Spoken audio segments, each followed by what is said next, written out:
Okay, so paano nga ba tayo magbayad ng ating utang dito kay TikTok Shop? Gamit po ang GCash. Okay? So, halimbawa kung nakautang tayo kay TikTok Shop na ito, gamit po ang TikTok Pay Later, tapos hindi natin alam kung paano po magbayad, tamang-tama po ang video nito dahil ituturo ko po sa inyo step by step kung paano tayo makabayad dito. Okay? So, una po, dapat po ay may laman yung ating GCash para po makapagbayad tayo.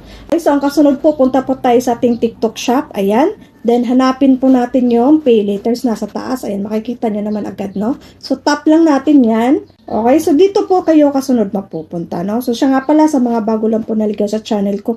Kung nagustuhan nyo yung video ito, kung nakatulong sa inyo, baka naman pwedeng maglambing sa inyo dyan. Baka pwedeng pakisubscribe, pakilike. Kung may mga comment po kayo, gusto kayong mga tanong, mag-comment lang po kayo sa baba. Okay, so, dito tayo kasunod mapupunta, no? So, refill lang natin, no? So, makikita nyo na agad dito kung kailan yung due date, ayan. Kung magkano yung babayaran ninyo monthly, ayan. So, refill na tayo. Click lang natin sa refill. Okay, so dito po tayo kasunod mapupunta, no? So, dito, continue lang natin. So, ganun lang po siya kadali, no?